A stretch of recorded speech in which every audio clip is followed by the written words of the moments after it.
젊었을 때는 몰랐지만 나이 들어가면서 새삼 느끼는 것들이 많다. 이제는 100세 시대라서 열정적으로 살아야 한다는 것을 모르는 사람은 없지만 나이가 들면 왠지 모든 것이 귀찮아지는 느낌이 들기도 한다. 움직이는 것이 싫고 사람 만나는 것도 싫고 나가는 것도 싫어진다. 또 무언가를 하려고 마음을 먹는다고 하더라도 자꾸 미루는 스스로가 보일 때도 있다. 젊은 사람과 나이가 든 사람은 단순히 나이만 더 많아진 것이 아니라 DNA 자체가 바뀐다고 한다. 체질이 아예 바뀌는 것이다. 생각은 똑같이 살아있지만 몸이 생각대로 되지 않는다. 그래서 우리는 노후에 매일매일 우리 나름대로의 생활 수칙을 만들고 그것을 실천에 감으로써 침체되는 생활을 벗어나야만 한다. 나이가 더 들기 전에 실생활에 적용하면 활력 있는 노후를 만들어주는 기본적인 생활 수칙 3가지가 있다고 한다. 오늘 이 3가지를 토대로 나만의 생활 수칙을 만들어 보자. 첫 번째, 일단 나간다. 나이가 들면 많은 사람들이 무언가를 도전한다고 하더라도 나가서 하기보다는 집에 박혀서 하는 경우가 많다. 새로운 도전을 하는 것이 좋지만 일단은 밖에 나가는 것이 필요하다. 다른 사람들이 사는 모습을 멀리서 지켜봐도 좋고 시장이나 장터에 가서 왁자지껄한 상황을 직접 몸소 느끼면서 세상의 활력을 얻어볼 수 있다. 사실 일단 나가는 것은 정말로 바깥에 나가야만 한다는 의미도 있지만 무언가 생각한 것이 있으면 미루지 말고 즉각 실행해야 한다는 의미도 내포되어 있다. 생각이 떠오르면 바로 실천해야 한다. 예를 들어 읽고 싶은 책 혹은 읽어야 할 책이 있다면 일단 바로 구입해버리면서 즉각적인 행동을 해야 한다. 다른 것은 몰라도 내가 해야겠다고 생각한 것은 더 이상 미루지 말고 바로 실천해야만 한다. 두 번째, 사람을 만나야 된다. 마당발이 될 필요도 사람을 깊게 사귈 필요도 없다. 여러 사람, 각계각층의 사람을 만나는 것은 대단히 중요하다. 때로는 그냥 친한 친구를 계속 만날 수도 있지만 친한 친구를 계속 만나서 얻는 활력 못지않게 낯선 사람을 만나서 얻는 활력도 대단히 많다. 늘 만나던 사람에게서 얻는 정보는 한정되어 있다. 그래서 배울 것도 한정되어 있다. 뿐만 아니라 그 사람이 주는 기운과 상황이 주는 기운이 항상 일정하다. 하지만 새로운 사람을 만나게 되면 그 사람이 살아가는 형태에서 새롭고 신선한 충격을 받게 된다. 전혀 생각하지 못했던 정보나 사실을 알게 되는 것도 있지만 새로운 사람과의 단순한 짧은 만남이 주는 새로운 기운은 우리의 몸과 마음에 젊음을 가져다 준다. 그래서 만날 수만 있다면 많은 사람들을 만나야 한다. 대화를 나누고 수다를 떨므로써 활력을 얻게 된다. 세 번째, 나눠야 한다. 나눈다는 것은 2가지의 의미가 있다. 나눠준다는 의미도 있지만 나눠 갖는다는 의미도 있다. 우리가 받을 수도 있는 것이다. 인생에서 가장 중요한 법칙은 기브 앤 테이크다. 대접받고 싶은 대로 남을 대접해야 한다. 베풀기도 하고 받기도 해야 하지만 특히 많이 베풀어야 한다. 자기가 가지고 있는 정보가 있으면 정보를 나눠주기도 해야 한다. 베푼다고 하면 돈부터 생각하는 경우가 많지만 우리는 돈보다 더 베풀 수 있는 것은 사실 많고 다양하다. 우리가 돈이 없어도 베풀 수 있는 것에는 크게 7가지가 있다. 부드럽고 정다운 얼굴로 남을 대하는 웃음의 공덕인 미소, 공손한 태도로 남에게 해줄 수 있는 아름다운 말, 마음의 문을 열고 남을 대하는 따뜻한 마음, 호의를 담은 부드럽고 온화한 눈빛, 어려운 이웃이나 힘든 사람의 짐을 들어주는 등 몸으로 남을 돕는 행동, 다른 사람들을 먼저 생각하고 배려하는 양보, 그리고 마지막으로 묻지 않고도 남을 헤아리고 알아주는 마음이 있다. 이 7가지를 제외하고도 우리가 베풀 수 있는 것들은 셀 수 없이 많다. 과연 우리가 무엇을 베풀 수 있는지, 그리고 이 사회에서 어떤 가치 있고 보람 있는 일을 할 수 있는지 생각해 보아야 한다. 나이가 들면 귀찮아지고 지치는 것이 맞지만 우리는 했던 일들만 반복하고 맨날 같은 장소에만 있으려 하고 항상 만나던 사람들만 만나서는 안 된다. 당연히 머리로는 알지만 몸으로 실천되지 않는 것이 현실이다. 그래서 우리만의 생활 수칙을 확실하게 정립하고 이를 따르려고 노력해야 한다. 그러면 나이가 들어도 확실히 젊어지고 열정적인 마음이 생기게 되고 이것이 결국 우리가 100세 시대를 살아가는 큰 원동력이 된다. 영상 시청해 주시는 모든 분들이 누구보다 활기차고 힘나는 노후를 보내시길 진심으로 바라겠습니다. 우리나라 고령화 속도는 일본보다 빠른 세계 1위이고 노인 빈곤율도 세계 1위이며 파산자 4명 중 1명이 노인이라고 한다. 최근에 급격하게 늘어난 노인들의 파산은 우리에게 굉장히 중요한 시사점을 가져다 준다. 과연 어떤 것들이 우리들의 노후 인생을 망치는지에 대해서 오늘 그 3가지를 나눠보고자 한다. 첫 번째, 잘못된 투자. 통계청 발표에 의하면 파산 원인으로는 늘어난 수명에 비하여 짧아진 퇴직 연령이 있다고 하는데 실제 퇴직 연령은 49세이며 80세까지 산다고 하더라도 퇴직하고 30년은 더 살아야 한다. 퇴직을 하면 수입이 확 줄어들기에 노후 자금을 만들기 위해서 무엇인가 창업을 하거나 투자를 시도하다가 파산을 하는 경우가 많다고 한다. 아직 많이 남아있는 노후 기간의 생활이 걱정이 되어 부동산이나 주식 혹은 코인까지 잘 알지도 못하면서 투자를 하는 경우를 종종 볼 때가 있다. 투자하는 것이 나쁘다고 말할 수는 없지만 투자하기 전에 투자 대상에 대해 철저하게 공부하고 학습하는 것이 중요하다. 잘 알고 투자에도 실패할 수 있는데도 불구하고 다른 사람 말만 믿고 투자하는 것은 우리 노후 인생을 망치는 지름길이 된다. 두 번째, 독립하지 못한 자녀. 한국보건사회연구원 연구자료에 의하면 노후의 성인 자녀 부양 비율이 약 40%이고 성인 자녀 부양 비용은 월 평균 73만 원이라고 한다. 은퇴 후 큰 수입이 없는 상태에서 캥거루 가족처럼 사는 자녀들 뒷바라지 하느라 부모 등골이 휘어지는 것이다. 퇴직금을 일시금으로 수령하여 자식들의 교육비뿐 아니라 사업자금까지 지원해줬다가 모든 게 다 망하면서 자식과 함께 파산하고 같이 신용불량자로 살아가고 있는 사람들도 종종 볼 수 있다. 자식은 성인이 되면 스스로 자립할 수 있도록 강하게 키워야 한다. 독수리가 제 새끼를 낭떠러지에서 나는 연습을 시키듯 이 험난한 세상을 헤쳐나갈 수 있는 정신력과 노하우를 전수해야지. 가진 돈을 모두 준다면 자식과 함께 부모까지 파산으로 가는 지름길이 될 수밖에 없다. 세 번째, 의료비. 대한노인병학회 발표에 의하면 수명 연장에 따른 노후의 병치레 기간이 약 20년가량 되고 65세 이상 연간 평균 진료비가 360만 원이라고 한다. 물론 건강한 사람까지 포함한 통계이기 때문에 병치레하는 노인들은 병원비도 만만치 않을 것이다. 평소에 꾸준히 운동하는 것만으로도 노후 의료비를 많이 절감시킬 수 있기 때문에 매일 규칙적으로 운동하는 것이 매우 중요하다. 노후 파산을 막는 방법은 자기 건강을 지켜가면서 최대한 생활비를 벌 수 있을 때까지 버는 것이다. 확실한 생활 수칙과 꾸준한 운동은 건강을 지키는 것뿐 아니라 이렇게 우리에게 경제적인 이득도 가져다 줄 수 있다. 매일매일 생활 계획을 세우고 아침에 일찍 일어나 운동을 하고 소소한 아르바이트 등 할 일을 찾아 돈을 벌고 나머지 시간은 취미 활동 등 활력 있게 산다면 건강도 좋아지고 노후 파산도 막을 수 있을 것이다. 무엇보다 노후의 재앙을 막으려면 건강 대책을 꼼꼼하게 세워야 한다. 건강한 노후란 신체 건강뿐 아니라 정신적 건강과 사회적 건강까지 포함하는 개념이 되어야 한다.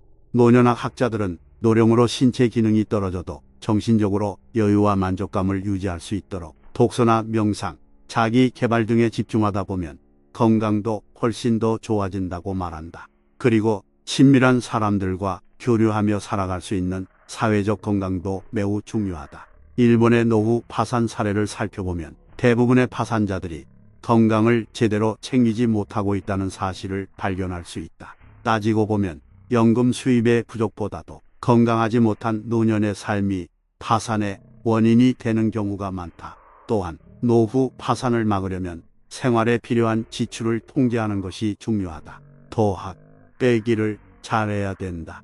더하기는 은퇴 후에도 일을 더하기, 저축 더하기, 건강관리 더하기 등을 하고, 빼기는 자녀 지출 지원 줄이기, 자동차 경비 줄이기, 경조사비 줄이기, 집 규모 줄이기 등과 같이 빠져나가는 비용을 줄이는 것을 말한다. 젊어서는 지출이 많으면 돈을 더 많이 벌면 되지만, 나이가 들면 돈을 벌 수 있는 기회나 능력이 줄어들기 때문에 지출을 줄여나가야 하는 것이다. 나이 들어서까지 폼생폼사로 살면서 지출을 줄이지 않으면 경제적으로 압박받을 수밖에 없다. 길고 긴 노후의 삶을 살아가기 위하여 노후 자금을 만든다고 잘 알지도 못하는 곳에 몰아서 투자하지 말고 정신적, 육체적 건강을 지켜가면서 자기가 할 수 있는 일을 찾아가면서 생활비도 절약하면서 파산 없는 행복한 노후를 살아야 한다. 항상 영상을 봐주시는 모든 분들은 노후가 매일매일 행복하시길 진심으로 바라겠습니다. 좋은 친구를 사귀어야 하는 것은 학창시절에만 해당되는 얘기가 아니다. 나이 들어서도 나쁜 친구와 어울리지 말고 좋은 친구들과 어울려야 인생이 충만해진다. 오히려 젊은 시절보다 노후에 어울리는 친구들이 더 큰 영향을 주기 때문이다. 오늘은 노후에 반드시 걸러야 하는 친구 3명과 내 옆에 항상 있어야 할 친구 3명에 대해서 나눠보고자 한다. 나이 들면 반드시 걸러야 하는 친구 첫 번째는 겉과 속이 다른 사람이다. 진실성이 없고 아부하는 사람은 가장 대표적으로 우리의 인생을 해롭게 하는 친구다. 말만 번지르르하게 하고 비유를 맞추지만 이 사람의 관심사는 오직 자신의 이익밖에 없다. 자신에게 이익이 되는 사람에게는 마치 입술에 꿀을 바르듯 달콤한 말만 속삭이지만 이익을 다 얻은 순간 뒤도 돌아다보지 않고 돌아서 가버리는 사람에게서 진실성을 찾아볼 수 없다. 이런 사람을 친구라고 곁에 둔다면 내 모든 것을 다 뜯기는 수밖에 없다. 나이 들면 반드시 걸러야 하는 친구 두 번째는 줏대 없는 사람이다. 겉으로 보기에는 유순하고 부드러워 좋은 사람 같아 보이지만 이 말 저 말에 휩쓸려서 줏대 없이 쉽게 말을 바꾸는 사람은 정말로 해롭다.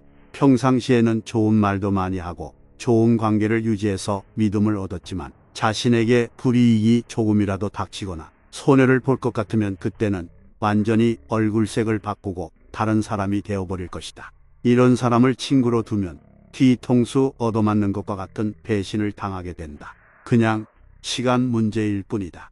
나이 들면 반드시 걸러야 하는 친구 세 번째는 말로 다 하는 사람이다. 말로야 세상을 다 바꾸고도 남지만 우리가 이렇게 하지 않는 것은 스스로 우스운 사람 된다는 걸 알기 때문이다. 말로 다 하는 그런 사람들은 말이 너무 가벼워 전혀 그 무게감이 느껴지지 않는다. 말만 떠올리니 믿음이 가질 않는다. 이런 류의 사람은 떠벌리는데 전혀 부담을 느끼지도 않고 또 자기가 말한 것을 쉽게 잊어버리는 경향이 있다. 낯짝이 두꺼운 건지 기억이 짧은 건지 모르겠지만 친구라고 믿음을 줘서는 안 된다. 그렇다면 우리 곁에 항상 두어야 할 3가지 친구 유형은 어떤 유형일까? 내 옆에 항상 있어야 할 친구 첫 번째, 정직하고 강직한 사람. 언제나 한결같이 정직하고 착한 사람을 보면 사람이 우직하다고 말한다. 순간을 모면하기 위해, 책임을 벗어나기 위해, 이익을 보기 위해 때와 상황에 따라 쉽게 바뀌지 않고 거짓말하지 않는 사람이 우직한 사람이다. 자기 스스로 잘못된 길로 가지 않는 만큼 친구 역시 나쁜 길로 이끌지 않는 사람이 바로 그런 사람이다. 겉보기에는 무뚝뚝할지 몰라도 좋을 때나 나쁠 때나 기복 없이 한결같다. 우직한 사람은 정말로 좋은 친구다. 내 옆에 항상 있어야 할 친구 두 번째, 신의가 있는 사람. 친구를 보살펴주는 사람이 신의가 있는 사람이다. 약속을 지키고 남에게 미루지 않고 책임감 있게 솔선수범하는 사람이다. 그들은 항상 굳은 일에도 나서서 도와주고 믿고 의지할 수 있다. 언제 어느 때 만나도 변함없이 대해주는 사람이 신의가 있는 친구다. 더 이상 말할 필요도 없이 우리 인생에 유익함만 가져다 줄 것이다. 내 옆에 항상 있어야 할 친구 세 번째, 견문이 넓은 사람. 늘 공부하고 깨우치고 실천을 행해서 지식과 경험이 많은 사람, 즉 견문이 넓은 사람들이 있다. 문제가 생겨도 당황함이 없이 해결책을 내놓는 지혜로움과 재밌는 이야기와 창의적인 발상으로 분위기를 밝게 만드는 사람들이 좋은 친구다. 그런 친구들과는 잠깐 대화를 나눠도 언제나 많은 것을 얻을 수 있고 긍정적인 것을 배울 수 있다. 우리 인생을 위해서 절대 놓치면 안 되는 친구다. 좋은 친구, 나쁜 친구 유형이 세 가지씩만 있는 것이 아니지만 크게 포괄해서 보면 좋든 나쁘든 이 세 가지 유형에 다 포함될 수 있다. 이런 친구들의 유형을 듣다 보면 분명히 누군가가 떠오른다. 과연 우리는 반대로 우리의 친구들에게 어떤 유형의 친구에 속하는지, 좋은 친구 유형에 우리 얼굴이 떠오르는지, 나쁜 친구 유형에 우리 얼굴이 떠오르는지 돌이켜 볼 필요가 있다. 오늘 영상을 보신 모든 분들은 다른 사람들에게 좋은 친구의 유형으로 남아 계시길 진심으로 바라겠습니다. 사람의 인생의 끝자락에서 가장 후회되는 것이 무엇일까? 만일 오늘이 삶의 마지막 날이라면 무엇을 후회하게 될까? 돈이나 명예 따위가 아니라는 건 알겠지만 구체적인 답이 떠오르지 않는다면 임종의 순간을 미리 맞았던 타인들의 깨달음을 참고하는 것도 한 방법이다. 오스트레일리아에서 말기암 환자들을 돌봤던 간호사 브루니 웨어가 블로그에 올렸던 글을 통해 수년간 암 환자 병동에서 일하며 환자들이 생의 마지막 순간에 보여준 통찰을 알아볼 수 있다.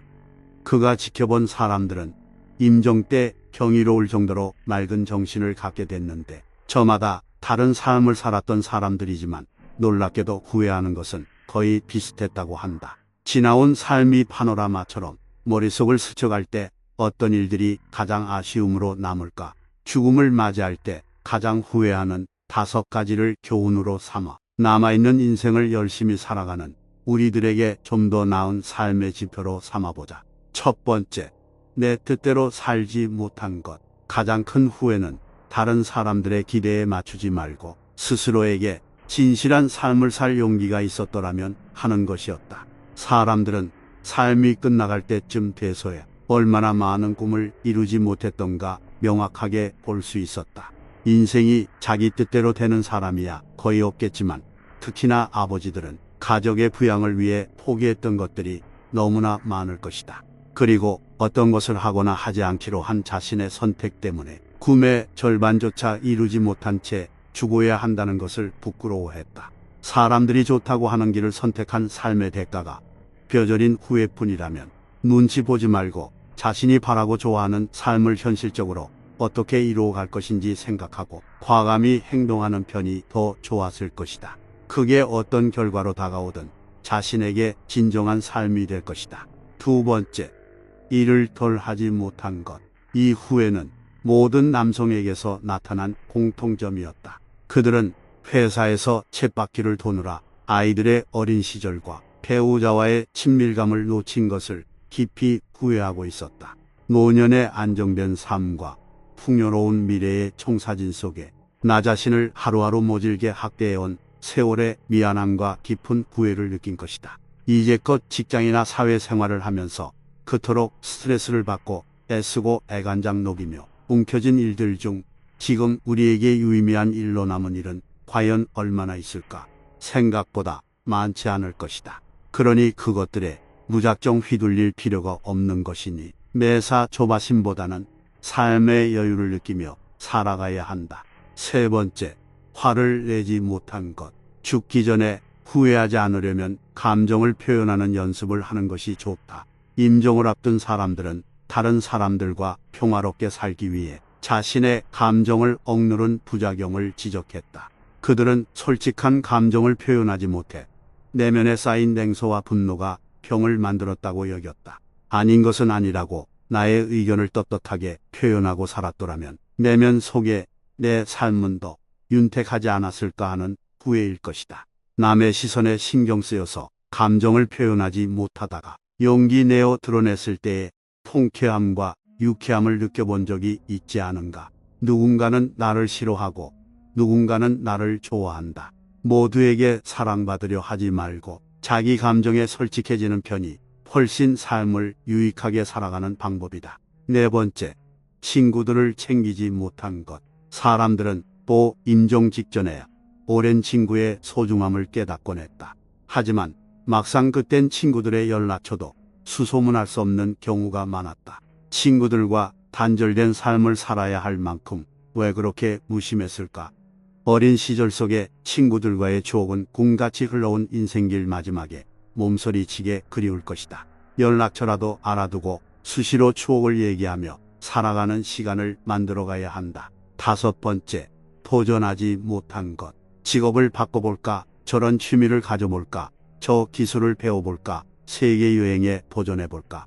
살면서 온갖 욕망에 사로잡힐 때에도 주변 여건을 생각하고 꿈은 꿈인 채로 포기하며 살아온 삶에 왜 용기를 내보지 못했던가라는 후회는 이 세상에서 남은 마지막 아쉬움이었던 것 같다.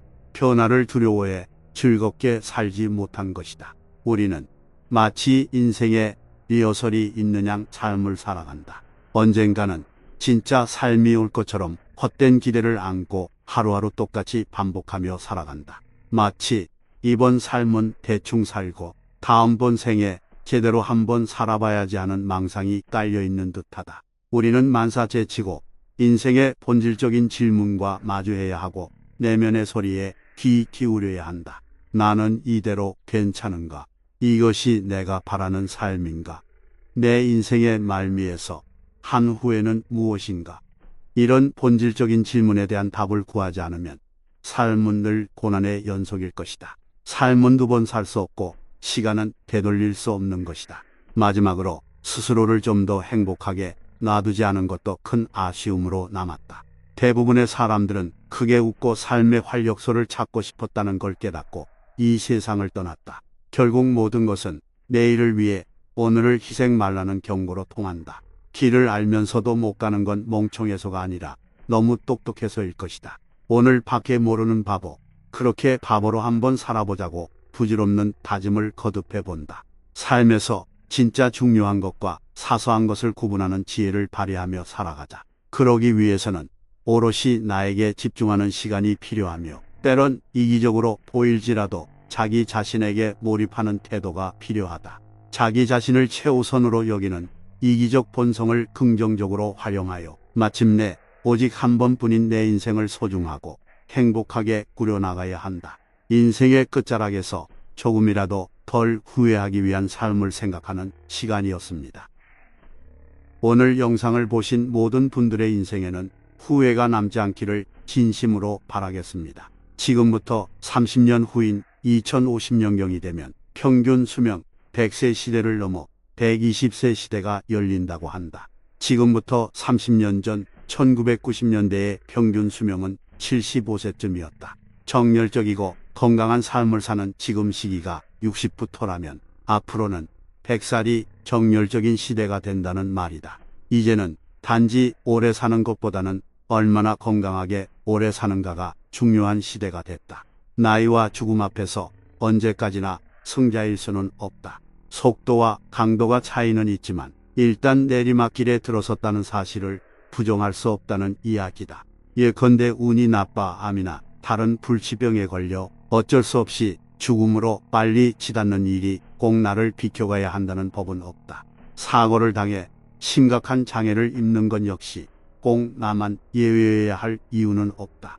아프지만 있는 현실을 받아들이고 자신의 상황을 인정하는 것이 어른다운 일이다. 장애와 질병과 죽음을 피할 수 없는 상황인데도 마지막 순간까지 현실을 부정하는 것은 용감한 것은 아니며 자연의 섭리를 인정하고 인생을 달관하는 긍정의 여유가 또한 필요한 시기인 것이다. 나이가 들면 없던 병도 생기기 마련이고 젊었을 때 가졌던 것들을 하나둘씩 잃어가는 게 인생이니 그런다고 아쉬워하며 과거에만 매달려 살 일이 아니라 현실을 직시하며 받아들일 건 받아들이고 놓아야 할 건 과감하게 놓고 나이 들어감을 거북해 할 것이 아니라 오히려 즐기고자 마음을 먹고 행동으로 옮긴다면 내 자신은 물론이고 식구들이나 주변 사람들에게도 모두 좋을 것이다. 퇴퇴는 노인의 삶은 상실의 삶이라는 유명한 말을 남겼다. 사람들은 나이가 들어가면서 잃게 되는 5가지가 있는데 그건 바로 건강과 돈, 일과 친구, 그리고 꿈이라고 했다.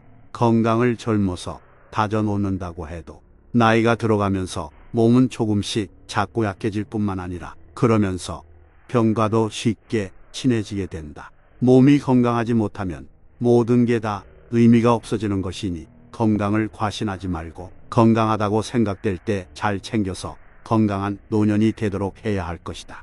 젊어서 돈을 버느라고 고생하는 건 넉넉한 노년을 위한 것이다. 그러니 나이 들어서까지 움켜쥐려고 못난 짓을 할 것이 아니라 가진 것을 어떻게든 의미 있게 쓰도록 마음을 다스려야 한다. 나이 들어서도 할 일이 있다는 건 축복이며 어떤 일이든 마음껏 할 수 있고 이왕이면 잘할 수 있는 것이면 더 좋을 것이다. 이 나이에 무슨 일 하면서 주춤거리지 말고 하고 싶은 일은 용기를 내서 할 수 있다면 자신은 물론이고 그걸 바라보는 주변 사람들에게도 기쁨을 줄 수 있다. 나이가 들어서면 할까 말까 하는 일은 하는 게 정답이고 살까 말까 하는 것은 안 사는 게 정답이라는 이야기가 있다. 항상 부지런히 움직이고 꿈이 가득한 멋진 목표를 가지고 살아가는 힘차고 건강한 노년이 되어야 한다. 팔뚝이 부러져 깁스를 한 다음 한 달 뒤에 풀어보면 팔이 가느다랗게 약해져 있다. 그동안 안 썼기 때문이다. 뇌도 똑같다. 반대로 몸을 계속 움직이면 뇌가 활동을 한다.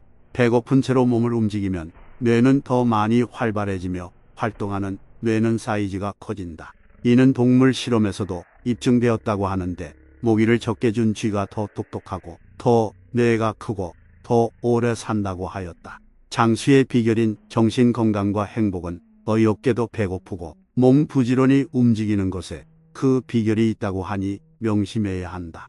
세월이 가면서 하나 둘씩 곁을 떠나는 사람들이 생기고 그로 인해 고독해지기 쉽고 외톨이라는 생각에 힘들어지게 된다. 그래서 나이 들어 어울리는 친구가 있다는 건 매우 중요한 일이고 그런 친구들을 위해 시간을 내고 정성을 들여야 할 뿐만 아니라 거리낌 없이 지갑을 열 수 있어야 한다. 나이가 들수록 입은 닫고 지갑은 열라는 이유가 거기에 있는 것이다.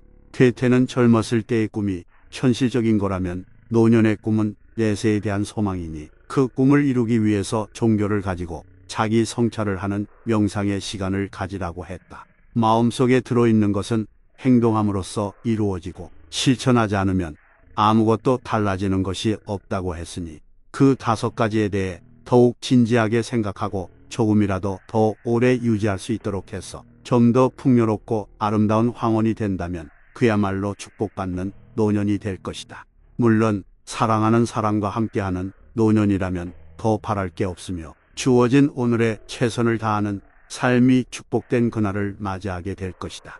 마지막으로 노년을 앞둔 중년의 가장 큰 과제는 배움이다. 어제까지 무심코 지나쳤던 길가의 이름 모를 풀꽃들의 생김새에 감탄했다면 그날은 그 꽃에 대해 배운 날이다.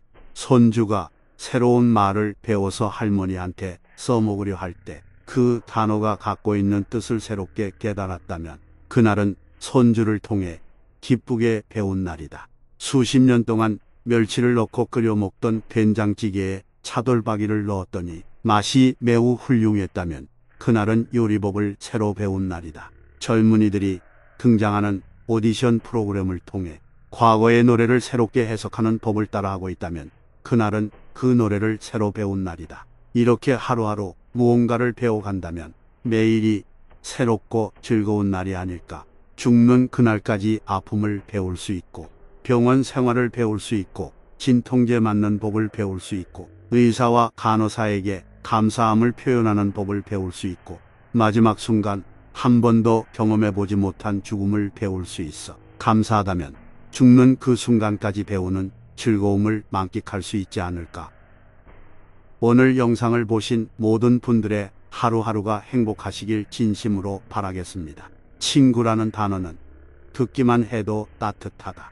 함께 했던 추억들도 떠오르니 입가에 웃음도 번진다. 친구는 신이 우리에게 보내주신 선물이라는 말이 있지만 그 선물도 차버리고 친구 없이 노년을 쓸쓸하게 보내는 사람들이 있다. 벌이 찾지 않는 꽃에는 다 그럴 만한 이유가 있다.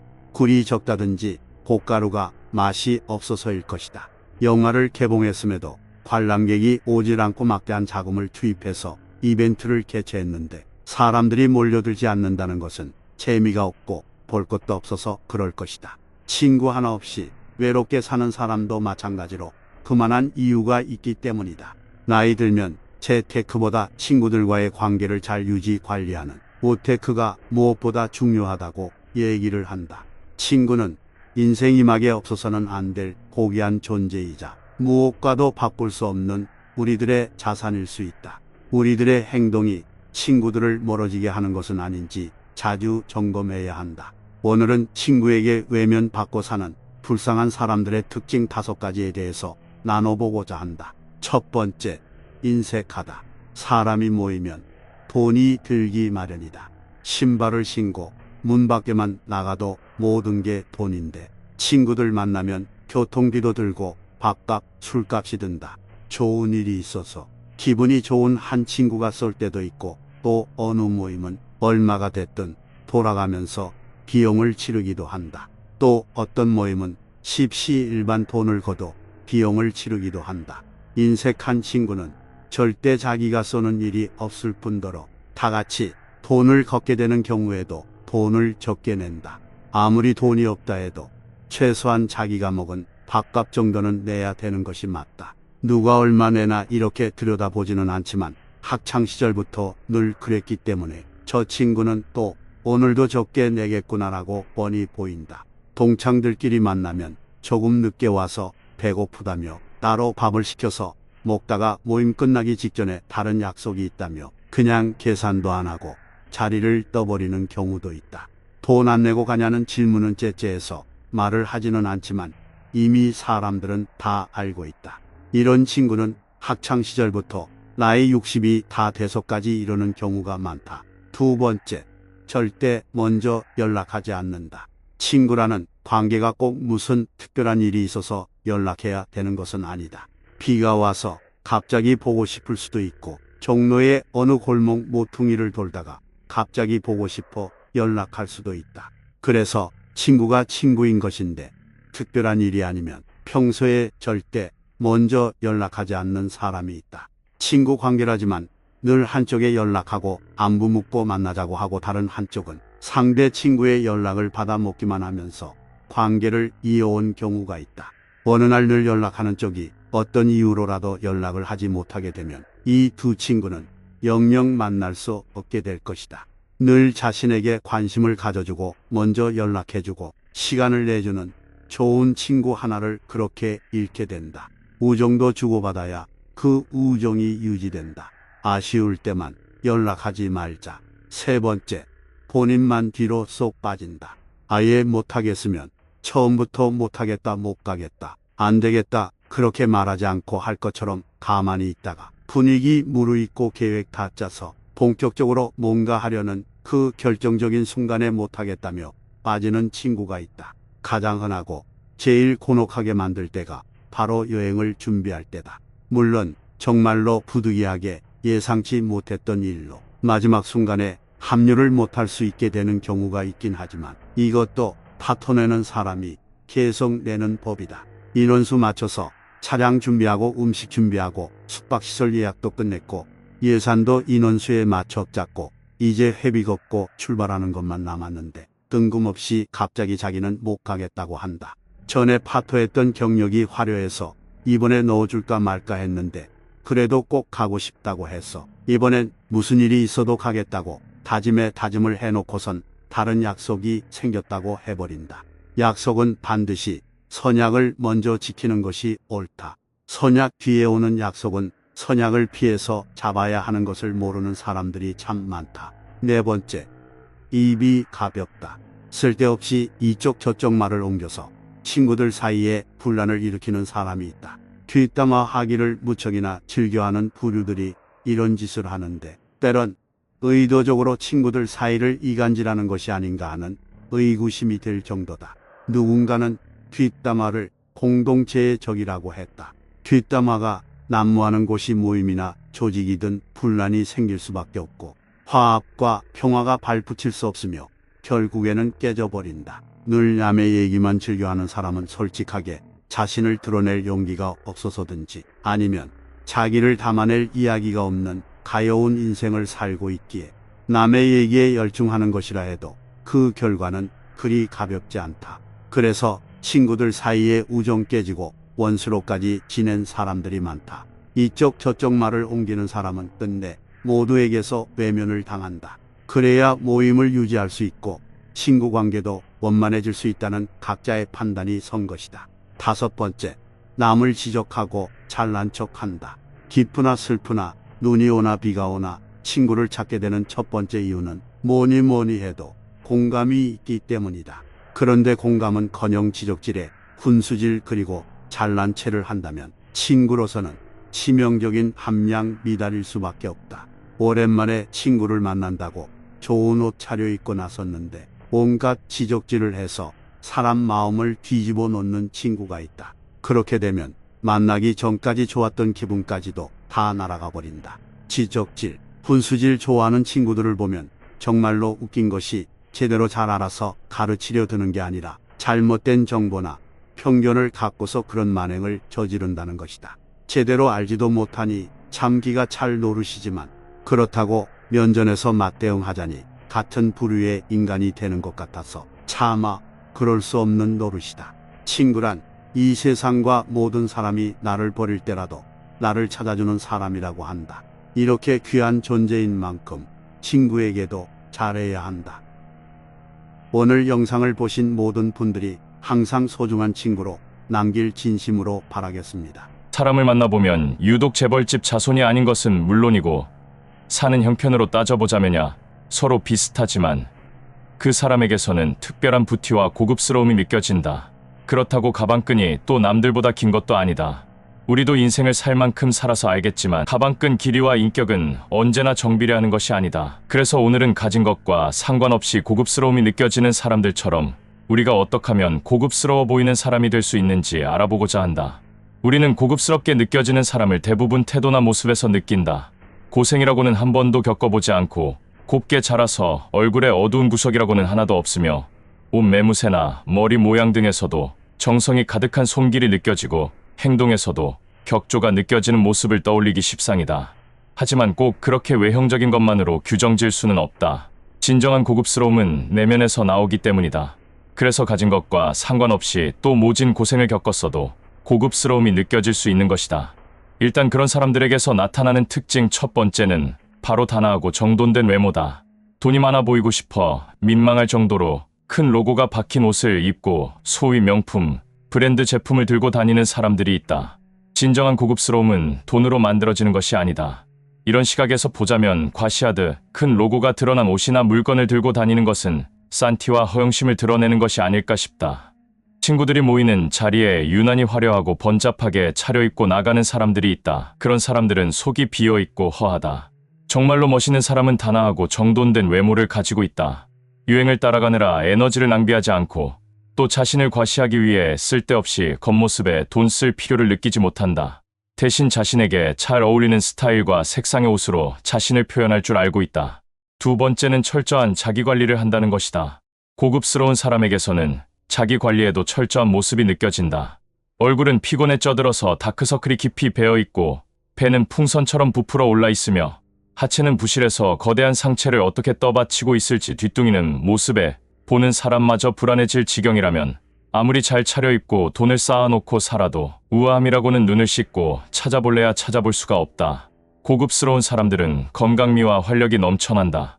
인생 살아가는데 무엇이 제일 중요한지 아는 것이고 균형 있고 절제된 생활을 하고 있음을 말이 아니라 몸으로 증명해 보이는 그 생동감에서 부티가 물씬물씬 느껴진다.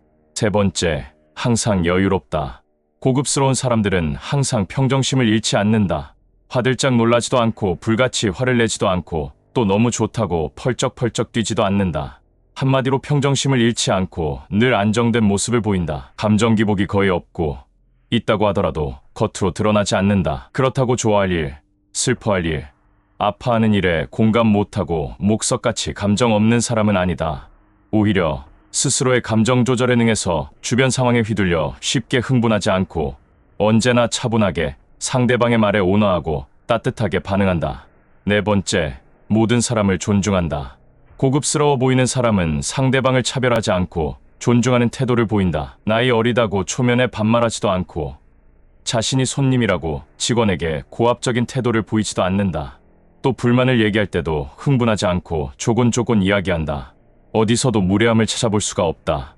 비싼 옷 잘 차려입고 고급진 백화점에서 시장 장터처럼 소리 높이고 싸우는 사람들이 있다. 그런 사람에게서는 절대 고급스러움을 찾아볼 수 없다. 정말로 멋진 사람들은 자신보다 낮아 보이는 사람에게조차도 머리를 숙인다. 예의를 사람 가리면서 봐가면서 하지 않는다.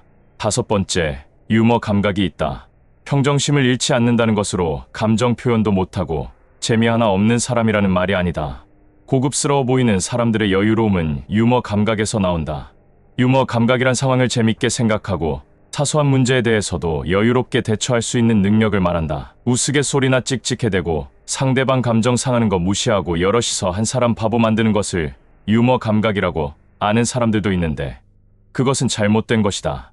유머 감각은 우리가 화날 상황에서 모두의 스트레스를 풀어주고 분위기를 바꾸는 말 한마디를 할 수 있는 아주 고차원적인 센스를 말한다.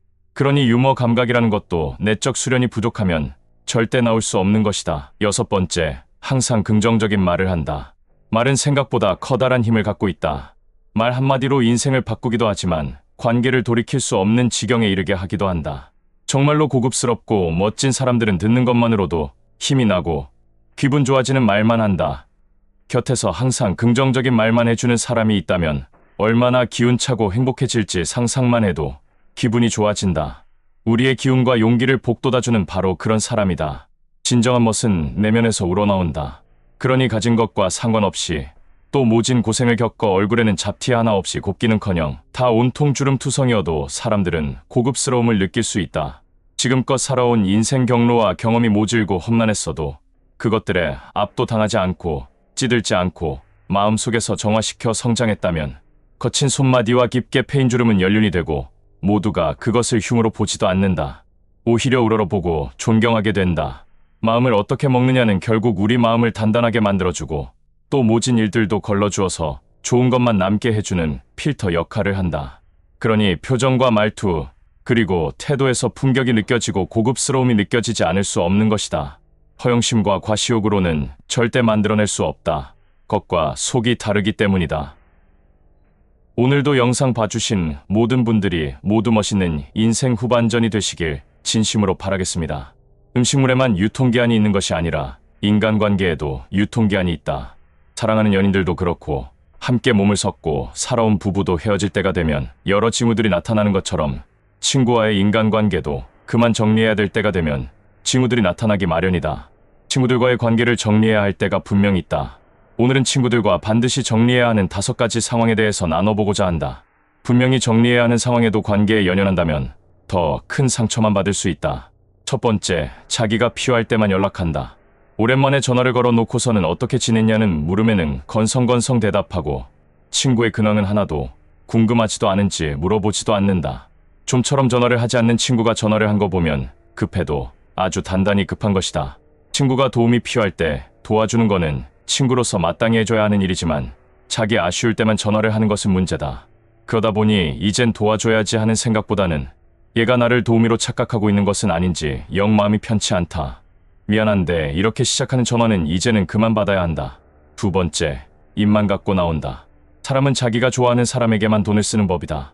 그러니 입만 갖고 나오는 친구가 있다면 그 사람은 우리를 친구 생각하는 것이 아니라 술 사고 밥 사는 자동현금 지급기 정도 아니면 그냥 쉽게 늘상 얻어먹어도 되는 호구로 생각한다는 것을 깨달아야 한다.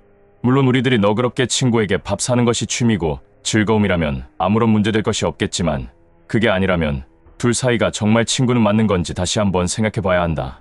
평소 하고 싶은 거 다 하면서 또 다른 사람 만나서는 돈을 쓰면서도 유독 나를 만날 때만 돈이 없다는 것은 말이 안 된다. 세 번째, 선교 활동을 한다. 종교의 자유를 인정하지 않는 사람이 친구하면 그것만큼 피곤한 것도 없다.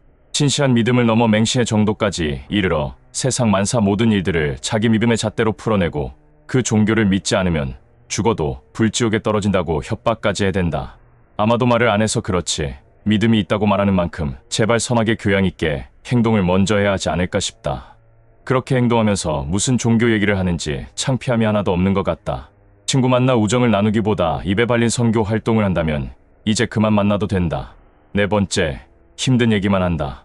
요즘 참 힘들지 않고 우울하지 않는 사람 하나 없다. 그런데도 세상에서 자기 혼자만 힘든 것처럼 만날 때마다 자기 힘든 얘기, 우울한 얘기, 슬픈 얘기만 하는 사람이 있다. 도와주고 싶어 해결책을 얘기해주면 그건 또 듣지 않는다. 자기가 그것을 할 수밖에 없는 이유를 또 줄줄이 댄다.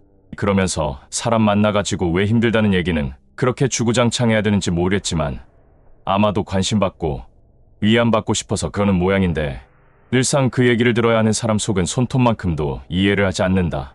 그런 면에서 보자면 아주 이기적이기까지 한다. 만나면 늘 듣는 그 슬픈 얘기가 오늘따라 유독 더 우리 자신을 우울하게 만든다고 느껴진다면 그 친구는 그만 만나도 된다.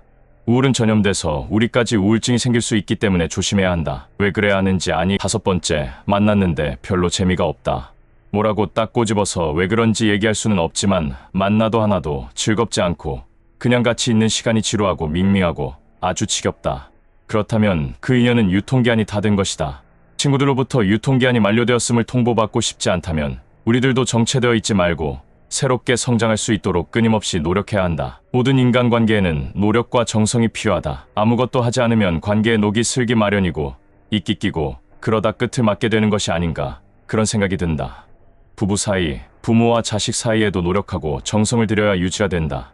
그래서 하루하루 더 나아지는 사람이 되어야 하는 또 하나의 이유가 여기에 있다. 이미 끝이 난 관계에 연연해서 놓지 않고 있으면 인생만 고통스러워진다. 떠날 사람 떠나보내야 새 사람이 찾아드는 법이다.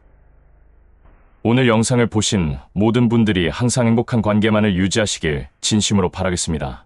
피를 나눈 가족이든 어렸을 적부터 알아온 사이이든 더 나아가 몸을 섞고 사는 부부 사이라도 이제는 끊고 멀리해야 하는 사람들이 있습니다. 오랜만에 만나 느끼는 반가움도 잠시 함께 있다 보면 반드시 사람 속을 뒤집어 놓거나 큰 소리 나게끔 만드는 사람이 있습니다. 잠깐 생각해보면 떠오르는 사람이 있죠. 그런 사람, 이것도 재주라면 재주라고 할 수 있습니다.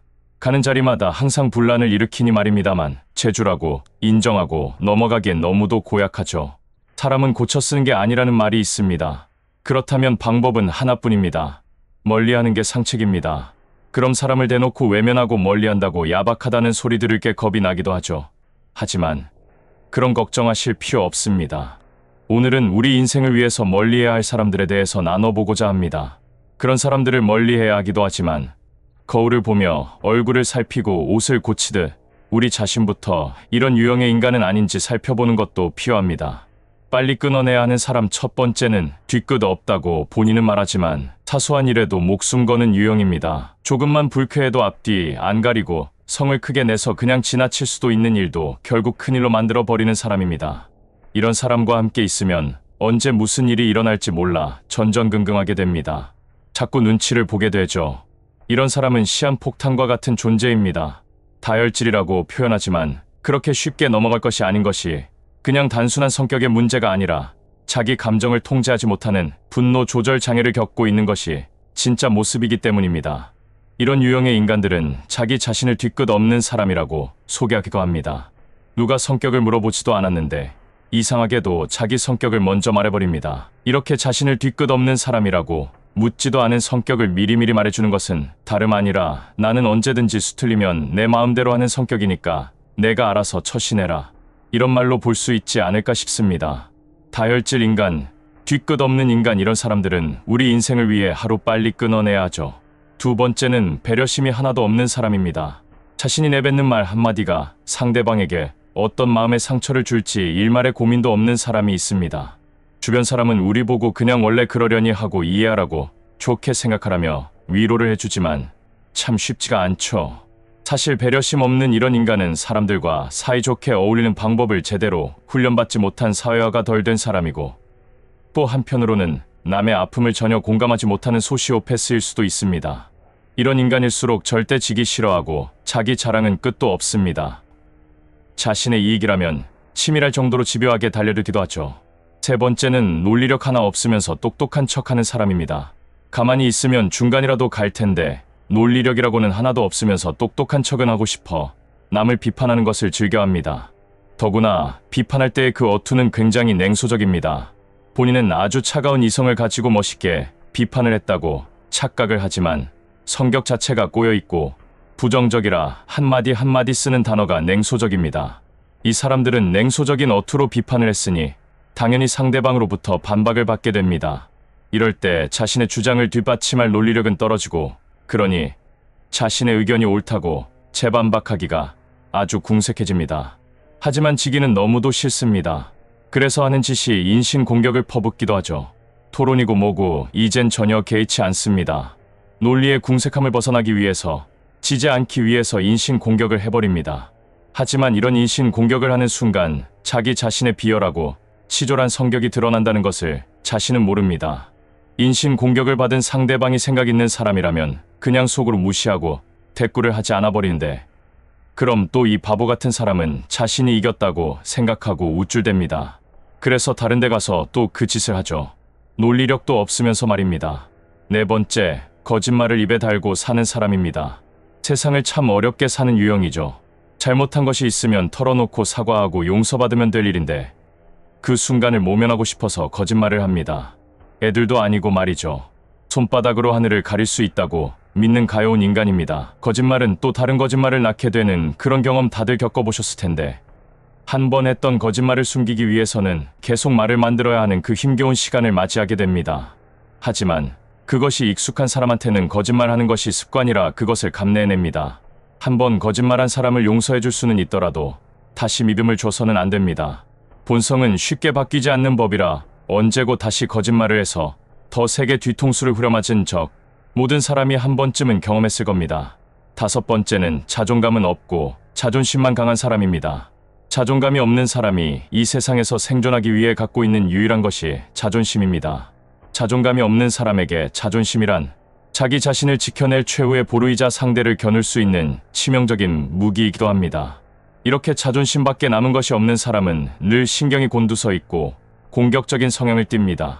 혹시 이런 사람 주변에 있지 않나 생각을 해보면 감정의 기복도 심해서 작은 일에 크게 기뻐하기도 하고 사소한 일에도 완전히 뒤집어져 한바탕 큰 소동을 벌이기도 하며 별말도 아닌 것에 강한 적개심을 드러내고 상대방을 집어삼키기라도 하는 듯이 덤벼들기도 하는 사람. 괜한 감정 쓰레기통 역할을 도맡아 하고 싶지 않다면 자존심밖에 남은 것이 없는 그 사람, 더 이상 잃을 것이 없어 자존심만은 지켜야 하는 사람과는 이제라도 끊어내야 합니다. 나이 들어감에 따라 성격도 저절로 좋아지고 인품도 훌륭해지면 너무 좋겠지만 안타깝게도 나이와는 연관이 없습니다. 더욱이 제일 어려운 것 중에 하나가 성격을 바꾸는 일이 아닐까 싶기도 합니다. 나이 들면 사람이 점점 괴팍해진다는 말이 있습니다. 평소에 자신이 갖고 있는 성격적인 결함을 고치려는 노력을 하나도 하지 않고 오히려 갈등이 있을 때마다 남 탓을 하며 살았기 때문이 아닐까 싶습니다. 그러니 나이 들수록 점점 고약해질 수밖에 없습니다. 이런 분들의 끝은 어떨지 뻔히 보입니다. 우리는 그런 사람과는 빠르게 연을 끊어야 하며 우리도 그런 사람이 되지 않기 위해서 항상 노력해야 합니다. 오늘 영상을 보신 모든 분들은 항상 사랑하고 사랑받으며 살아가시길 진심으로 바라겠습니다. 돈이면 안 되는 거 없이 다 되는 세상이지만 인생만큼은 억만금을 줘도 살 수는 없습니다. 이런 귀한 인생을 쓸데없는 것에 낭비하는 사람들이 있지만 나이 들어서까지도 이걸 깨닫지 못하는 것은 보통 문제가 아니죠. 과거로 시간을 거슬러 올라가는 영화나 드라마가 있습니다. 백투더퓨처나 재벌집 막내 아들과 같이 과거로 돌아가서 변화를 일으키는 내용이 있습니다. 이런 드라마나 영화를 보면 아주 사소하고 작은 일을 바꾸는 것만으로도 세월이 흘러 다시 오늘이 되었을 때 엄청난 변화를 가져옵니다. 그런 내용을 보고 동감하면서도 우리가 잊고 있는 것이 있는데, 지금 우리가 습관대로 살지 않고 자그마한 무언가라도 바꾸면 우리의 미래도 엄청나게 바뀔 수 있다는 사실입니다. 과거로 되돌아가는 영화 속에만 있는 것이 아닙니다. 지금이 우리가 과거로 돌아왔다고 생각하고 바꿀 수가 있는 것이죠. 우리들의 소중한 인생을 허투루 낭비하지 않고 값진 인생으로 탈바꿈할 수 있는 비결에 대해서 나눠보고자 합니다. 나이를 먹으면 먹을수록 시간이 빨리 흐른다고 합니다. 이제는 남은 인생을 값지게 살지 못하면 너무나도 아깝죠. 값진 인생으로 탈바꿈할 수 있는 비결 첫 번째는 인간관계 재정비입니다. 봄이 오면 새로운 마음으로 봄맞이 대청소를 하죠. 한동안 사용하지 않아 자리만 차지하고 있는 물건들이 있다면 당근마켓에 내놓기도 하면서 정리를 합니다. 이렇게 1년에 한 번씩이라도 집안 안팎을 정리해야 생활이 정돈되고 집안 공간도 넓게 쓸 수 있습니다. 봄맞이 대청소하듯 인간관계도 주기적으로 재정비를 해야 합니다. 서로 연락 한번 하지 않는 사람이 주소록에 남아있다면 세월과 함께 지나간 사람이니 그냥 깔끔하게 삭제하는 게 좋습니다. 그뿐만 아니라 마음 아프게 했던 사람, 상처 준 사람들도 과거에 얽매이지 않고 정리해야 합니다. 마음 졸이고 아파하고 슬퍼하고 미워해도 그 사람들은 어차피 인생에서 그냥 지나치는 사람들일 뿐입니다. 그들에게 연연하면서 소중한 내 인생과 에너지를 낭비할 필요가 없습니다.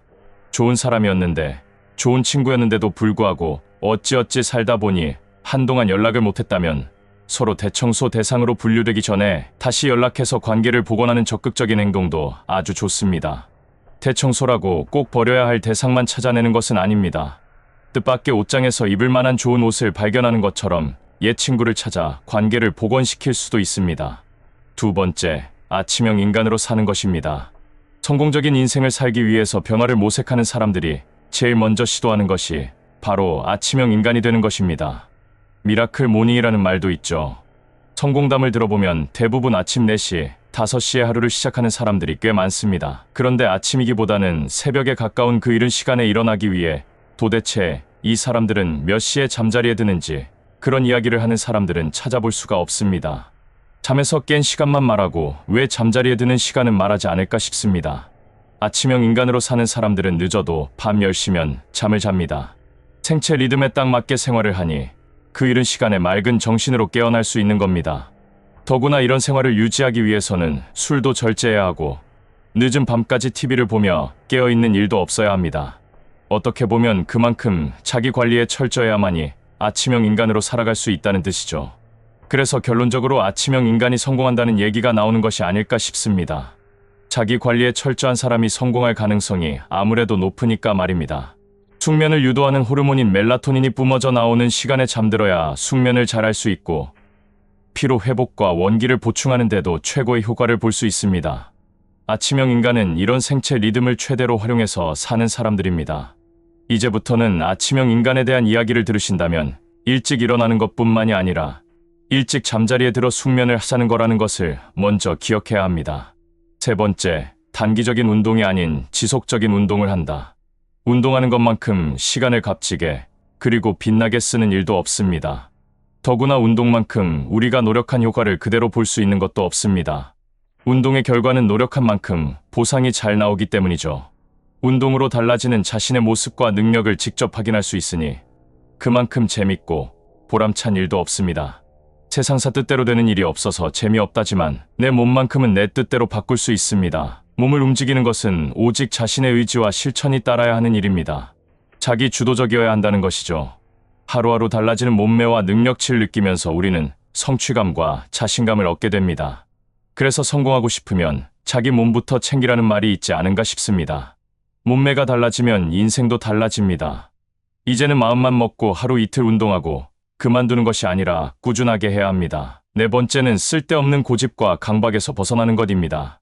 강박은 마음의 족쇄이고 감옥입니다. 습관적 강박에 사로잡히면 평생을 감옥살이하는 죄수처럼 살아가야 합니다. 어쩌면 죄수보다 더할 수도 있습니다.